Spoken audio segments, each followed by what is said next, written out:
The trash can hit him in the chest. Not the soft kind, the metal one, bent at the rim, half full of cafeteria leftovers. It knocked the air out of him. He stepped back, a slight limp favoring his left leg. Laughter echoed through the hallway. Yo, he flinched! The boy who threw it was tall, maybe 16, blonde, cocky, one of those smiles that only exists when someone weaker's in front of you. What's the matter, Grandpa? That uniform didn't come with a spine? The veteran didn't respond. He stood still, hands gripping the mop handle. Left leg, prosthetic from the knee down. Right leg, real but stiff from old wounds. Khaki custodial shirt. Name tag said Robert. Not Mr. Robert. Not Sir. Just Robert. Another kid took out his phone. Yo, record this. Let's make this guy famous. The tall one leaned in. My dad says real soldiers don't come back limping. Said you probably tripped over your own boots and got a medal for it. Still nothing. No anger, no reaction. Just eye contact. Cold. Direct. Like the veteran was watching a bomb timer tick down and knew exactly when it would end. The bell rang. The boys walked off, laughing. One of them kicked over a mop bucket on the way out. The veteran stood there for a moment longer, then slowly picked up the trash can. Upright, mechanical, efficient. His prosthetic clicked softly against the floor. He didn't sigh, didn't mutter. He just moved. 10 feet down the hall, he stopped beside a utility closet, reached under the bottom shelf. There, taped in plastic and dust, was a sealed black case. He hadn't touched it in 6 months. He opened it. Inside, a flat, nondescript panel. One button. No label. The kind of thing you're not supposed to have unless you're still on active roster. He stared at it, then closed the case. Not yet. Outside the school, the boys stood near the flagpole, laughing. The blonde one was still watching the video on his phone, replaying it, zooming in. He loved the moment the can hit. Didn't notice the janitor watching from the window. Didn't see the way his hand trembled. Not from fear, from memory. Didn't see him scanning the roofline, the parking lot, the tree line beyond the fence. Always watching, always calculating. The same way he'd watch compounds in Afghanistan, villages in Syria, buildings in places that didn't officially exist. His name wasn't Robert, not really. That's what the ID badge said. That's what the school district had on file. Robert Mason, age 51, occupation, custodial staff, veteran status, honorable discharge. No one asked for details. No one wanted them. He'd been at Jefferson High for 8 months. Came in early, stayed late, fixed things no one else noticed, never raised his voice, never missed a shift, never smiled. The teachers said he was polite. The students called him Limping Bob.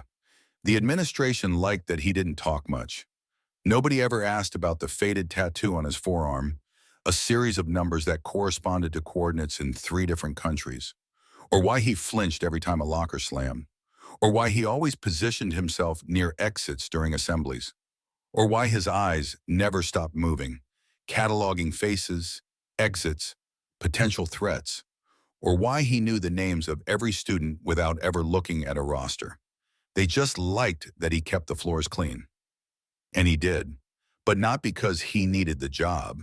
His real pension, buried under 6 layers of classified bureaucracy, was more than comfortable. He was there for one reason. Intelligence indicated Jefferson High was a target. 3 months of chatter, encrypted communications intercepted by NSA algorithms, references to the school, and maximum impact date. Social media posts by known associates using coded language. Financial transactions that made no sense until you realized someone was buying components. The FBI wanted to close it down. Homeland Security wanted surveillance. The Pentagon wanted Meridian One embedded inside. Because when teenagers might die, you don't send rookies. You send a ghost. He'd been tracking patterns for months. Unusual deliveries to addresses near the school. New substitute teachers who didn't quite fit their backgrounds. Students asking strange questions about security protocols, fire evacuation routes, and ventilation systems. Marcus Chen, honor student, quiet kid, no disciplinary record. Except his internet search history was a masterclass in domestic terrorism. And his new uncle, who'd moved in 2 months ago, didn't exist in any database before 2019. The veteran, his real name was Jack Morrison, call sign Meridian One, had been watching Marcus for 6 weeks.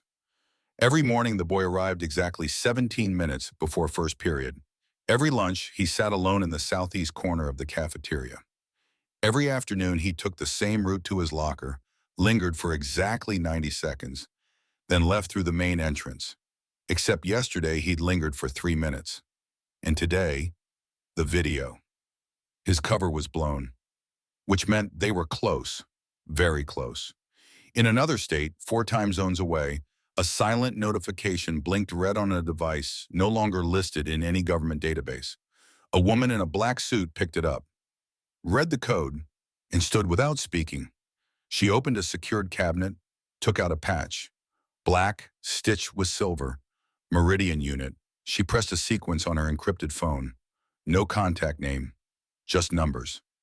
Protocol 17 activated. Asset is compromised. Subject identified. Meridian One. Pause. Yes, cover blown. Initiating extraction protocols. Another pause. Understood. If the package is active, full authorization granted. Jack Morrison had been many things. Marine Force Recon, Delta Force, CIA Special Activities Division. But for the last 15 years, he'd been Meridian One, the Pentagon's answer to problems that couldn't be solved with conventional forces. Hostage situations in places the U.S. wasn't supposed to be. Terrorist cells that needed to disappear without trials. Chemical weapons that had to be secured before anyone knew they existed. He was a fixer, a cleaner, a man who solved problems and then vanished. The unit had been disbanded officially in 2018 after a mission in Belarus went public. Unofficially, they'd scattered to the wind, each carrying a black case with a single button. A recall signal, for emergencies only, for when the world needed ghosts to become real again. Last night, after the boy threw the trash can, Jack sat in his apartment for hours. Not because of humiliation, because of calculation. If they were targeting him specifically, it meant the operation was imminent. The video was intentional. A test. A message. We know who you are. He didn't eat, didn't turn on the TV, just stared at surveillance photos spread across his table. Faces, license plates, phone records. A network 6 months in the making, finally taking shape. Marcus Chen, the quiet honor student who'd been building something in his garage. David Petrov, the uncle with the fabricated identity and expertise in chemical weapons. Sarah Williams, the substitute chemistry teacher who'd ordered equipment that had nothing to do with education. 3 people, 1 plan, maximum casualties, maximum terror, minimum warning. And at 4:17 a.m., 9 a.m., he opened the case. At 4:18, someone in Virginia opened a sealed vault and pulled out an old file stamped Meridian One, deep cover compromised. By sunrise, 4 black SUVs were heading north on I-95. No sirens, no markings, just men with tactical gear and grim purpose. The video hit the school network by 9 a.m. 16 seconds. A grainy hallway shot, a tall kid smirking, the trash can flying, the veteran taking the hit. Laughter, it looped on Snapchat, then TikTok. The caption read, "Bob the Gimp gets wrecked." By third period, everyone had seen it, including Jack. He was in the basement, methodically checking every utility access point, movements precise, controlled, like someone preparing for war, because that's exactly what he was doing. He found the first device at 9:47 a.m., taped under the main electrical junctions box. Small, professional, designed to look like standard building equipment, radio detonator, industrial explosive, enough to collapse the entire north wing. He didn't disarm it, not yet. Instead, he planted a microscopic tracker and moved on. They thought they were hunting him. They were wrong, he was hunting them. Principal Devlin saw the video just before his 10 a.m. meeting. He watched it once, went pale and immediately locked his office door, made a call to a number he'd hoped never to use, a number he'd been given 8 months ago by men in black suits who'd explained very carefully that his new janitor was special. Sir, it's happening. The asset has been compromised. Pause. Yes, I understand. School evacuation on your signal. He hung up and walked to his window, watched Robert moving through the courtyard below, no longer limping, no longer hunched, moving like a predator. By noon, unmarked vehicles began taking positions around the school perimeter.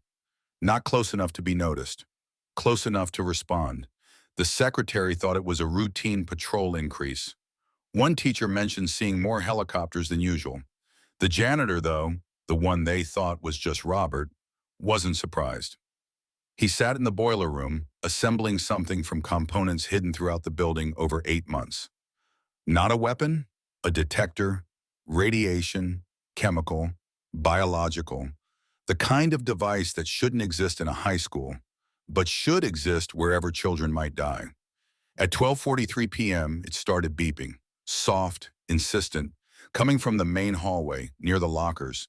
The reading was unprecedented, not radiation, not biological, chemical, military grade, enough to kill everyone in the building. And it was moving. He moved quickly but quietly, the soft click of his prosthetic masked by the lunch period chaos. 20 years of training kicked in. Scan, assess, neutralize. The reading was getting stronger.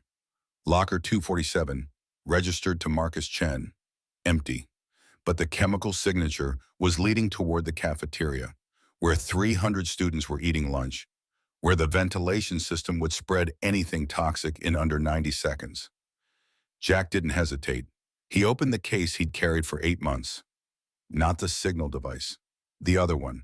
Inside, an earpiece, a throat mic, tactical gear, and a badge that transformed him from custodian to federal agent. Control, this is Meridian One. Package is mobile. Target is the cafeteria. Beginning intercept. The response came immediately. Copy, Meridian One. Full tactical support inbound. Rules of engagement. Protect those kids at all costs. He found Marcus Chen in the kitchen. The boy was alone, assembling something that looked like a large thermos. But Jack knew better. Pressurized chemical dispersal unit. Professional grade. Set to deploy through the lunch line ventilation. 15 minutes until lunch period ended and the halls filled with students. Step away from the device, Marcus. The boy froze, turned. No longer the quiet honor student. Eyes cold, calculating. You're not really a janitor. No, I'm not. They said you might be here. Said the government might try to stop us. They were right. Marcus smiled. It wasn't a teenager's smile. It was the smile of someone who'd already accepted death. His hand moved toward a secondary trigger. Jack moved faster. The tackle sent them both crashing into the stainless steel prep counter. Marcus was young, strong, desperate. Jack was older, experienced, and had been preparing for this moment for 8 months. The fight lasted 37 seconds. When it ended, Marcus Chen was unconscious and zip-tied to a support beam. The device was disabled.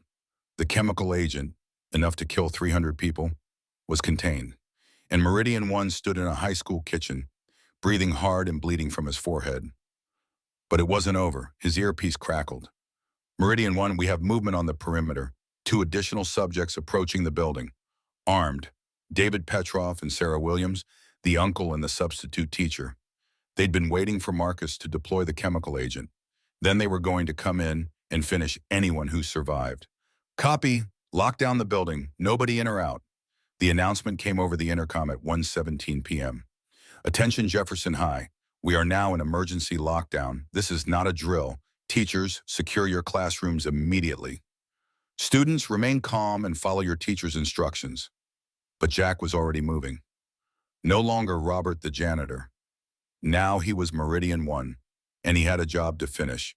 The tactical teams arrived as Petrov and Williams reached the main entrance.